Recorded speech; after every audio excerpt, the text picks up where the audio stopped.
जय जगन्नाथ जय श्रीराम बंधुगण आपण मानक मोर ये चैनल को स्वागत। बंधुगण मंगलवार शुभ अवसर में लुणर यही उपाय को आपण करने द्वारा आपणकर राहु दोष पितृदोष मंगल दोष शनि दोष आपणकर जदि काल सर्प दोष थिबो ताहा सबु आपणकर दूर होइजिवो। आउ लुणर यही उपाय करने द्वारा 100% आपण धनवान बनिजिवे। लुणर यही उपाय आपणकर भाग्य परिवर्तन करदेव। आमर प्राचीन कालरू लुणर यही प्रयोग करा जाउअछि। लुण ना केवल आमर खाद्य को स्वादिष्ट बनाए थाए बरं लुण आमको जना नहीं केते प्रकार फायदा मध्य पहुँचाई थाए। जदि मनुष्य शरीर में लुणर कमी हो जाए तेबे सही शरीर केबे भी खराब होई पारे बा असुस्थ होई पारे रोगाग्रस्त होई पारे। लुण ना केवल आम जीवनर गोटे भाग अटे बरं लुण मनुष्य को जल्दी कोटिपति मध्य बना दे थाए एवं धनवान मध्य बनाई दे थाए। लुण चमत्कारी रूप से आपण को लाभ प्रदान कराई थाए। आउ लुण मध्य सकारात्मक ऊर्जार भंडार भरी रही थाए। लुण को नहीं किछि एपरि उपाय रही जदि आपण सही उपाय गुड़ी को अवलंबन करनियंती तेबे आपण निश्चिंत रूप से आपणकर गरीबी दारिद्रता भली समस्या को दूर करिपारिबे। आउ आपण बहुत शीघ्र ही धनवान बनिजिवे। आउ लुणर यही उपाय आपण को राताराति कोटिपति बनाई देव। हेले बंधुगण आपण मैंने यही कथार मन रखु जे आपण हृदय जो कार्य को करिथिबे सही कार्य आपणकर निश्चय भाव में सफल हेबो। बंधुगण भिडियोटी को आरंभ करने पूर्व आपण यही भिडियोटी को गोटे लाइक करंतु एवं तले आसुवा कमेंट बॉक्स रे जय माता लक्ष्मी निश्चय लिखंतु। सर्वप्रथमे आमे जो उपायटी आपन को कहवाई जाऊँ से ही उपायटी को आपण करने द्वारा आपणकर आर्थिक परिस्थिति रे वृद्धि हेबा सहित आपणकर भाग्य मध्य परिवर्तन कर दे थाए। आउ जदि आपण सरकारी चाकरी प्राप्त करने चाहूँगी तेबे आपण को लुणर यही खास उपाय बा गुप्त उपाय आपण को सरकारी चाकरी प्राप्त करिबारे बा आपणकर मनोवांछित चाकरी प्राप्त करिबारे साहाय्य निश्चय करिवो। एही उपाय गुड़ी को करने द्वारा आपणक घर को बेमारी आसी न थाए। आउ आपणकर व्यवसाय रे रोजगार रे मध्य वृद्धि हेबो। आपण लुणर यही उपाय द्वारा आपणकर मनस्कामना मध्य पूरण करिपारिबे। बंधुगण आपण को जो लुणर उपाय कहवाई जाउछि जदि आपण सही उपाय को सच्चा हृदय विश्वासर सह यही उपाय को आपण करूछंती तेबे आपण को यही उपायर निश्चय भाव फल प्रदान मिलिबो। बंधुगण यही उपायटी को करने आपण सर्वप्रथमे किछि साधा लुण आनिबे। साधारण लुण माने जो लुण को आपण दैनंदिन कार्य रे व्यवहार करूछंती आपण सही लुण को आनिबे। तापर सही लुण को नहीं आपणक घरर अग्निकोण माने पूर्व दक्षिण कोण रे रखिबे। अग्निकोण पूर्व एवं दक्षिण कोण को कहा जाय थाए। तेबे आपणक आपणक घरर एही कोण रे लुण को नहीं रखंतु। आउ एही उपाय को आपण मंगलवार व्यतीत सोमवार एवं कौनसी अमावास्या किंबा पूर्णिमा दिन मध्य आपण करिपारिबे। आउ एही उपाय आपण करबा द्वारा आपण जहाँ चाहूँगी ताहा आपण को हासिल हो जाय थाए। आउ आपण सही लुण को नहीं अग्निकोण रे रखिबा पूर्वरु सही लुण को आपणक मुंडर चारि पाखरे 7 थर बुलाई ताकू नहीं रखिबा उचित। तापर बंधुगण आपण सही लुण को सही स्थान रे गोटे दिन पर्यंत रखिबा आवश्यक। आउ ता पर दिन सही लुण को आपण नहीं कौनसी नदी किंबा प्रवाहित जल रे भसाई देवा आवश्यक।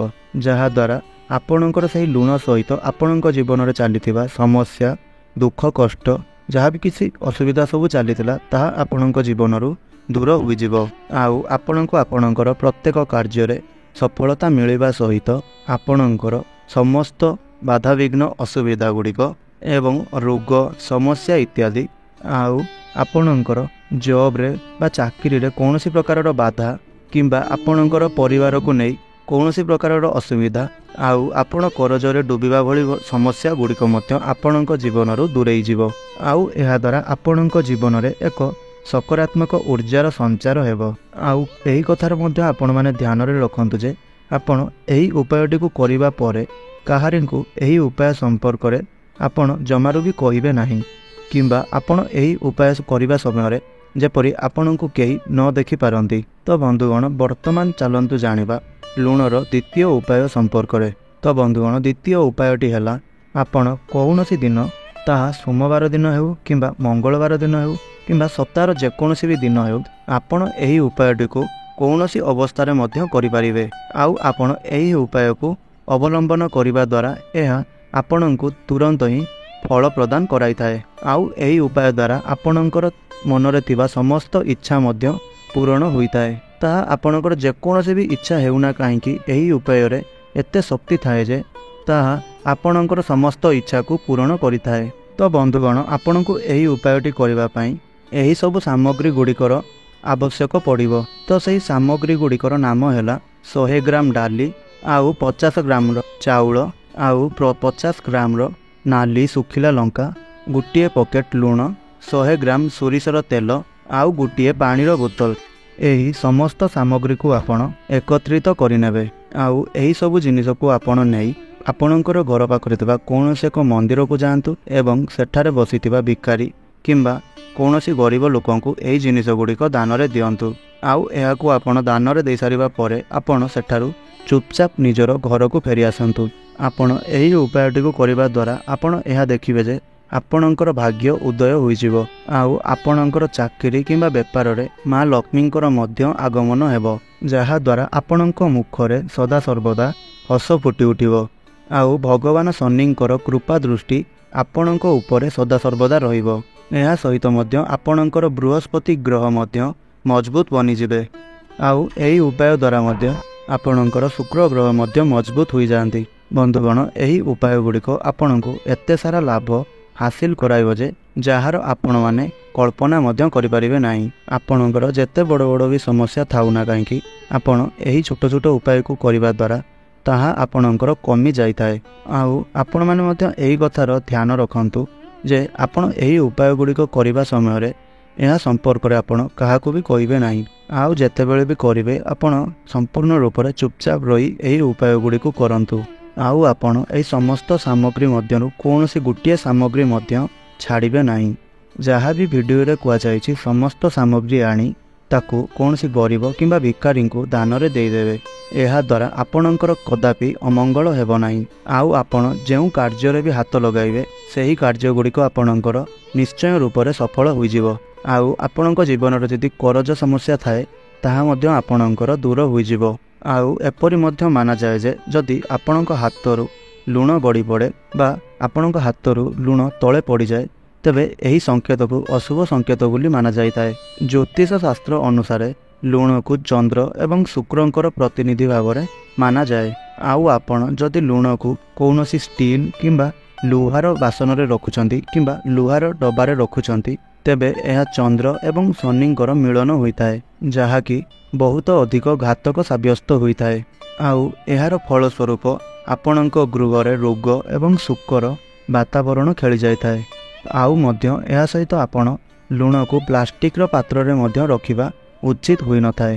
ତେବେ ବନ୍ଧୁଗଣ, ଆପଣ ଲୁଣକୁ ସଦାବେଳେ କାଚର ପାତ୍ରରେ ହିଁ ରଖିବା ଉଚିତ, ଯାହାକୁ ଆମର ଧର୍ମଶାସ୍ତ୍ରରେ ବହୁତ ହିଁ ଶୁଭ ବୋଲି ମାନାଯାଇଥାଏ। ଯେବେ କୌଣସି ମଣିଷ ବା କୌଣସି ବ୍ୟକ୍ତି ଲୁଣକୁ ଲୁହାର ବାସନରେ କିମ୍ବା ପ୍ଲାଷ୍ଟିକର ବାସନରେ ରଖିଦେଇଥାଏ ତ ସେହିଭଳି ବ୍ୟକ୍ତିଙ୍କୁ ଗରିବୀର ସାମ୍ନା କରିବାକୁ ପଡ଼ିଥାଏ।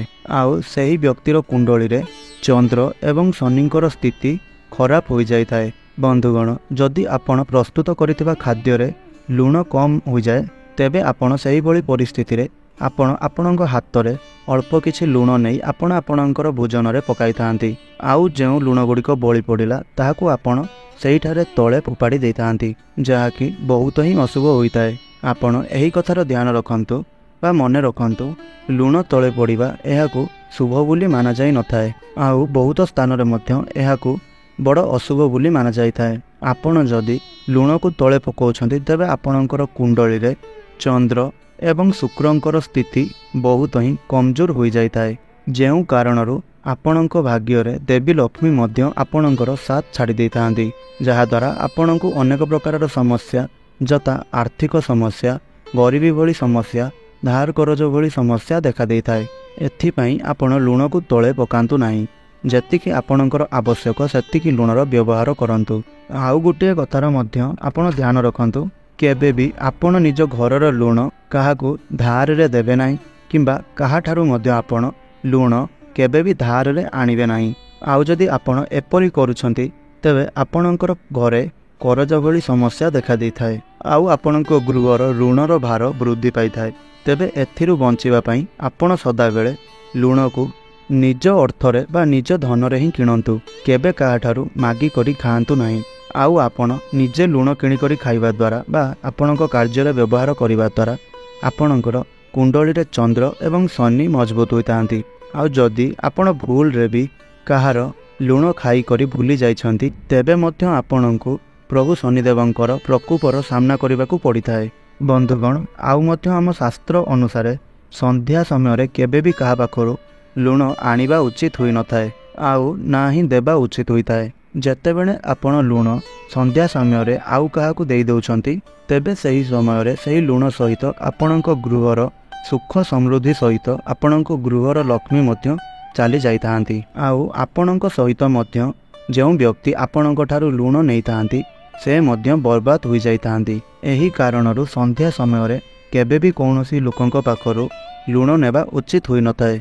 आउ जदि आपण लुण मिशा जल रे आपणक गृह को पुछा लगाउछंती बा पुछुछंती तेबे एहा करिवा द्वारा आपणक गृह रे जेते भी नकारात्मक ऊर्जा गुड़िक थाए ताहा सबु नष्ट हो जाए थाए एवं आपणक गृहरु बाहर को चली जाई थाए।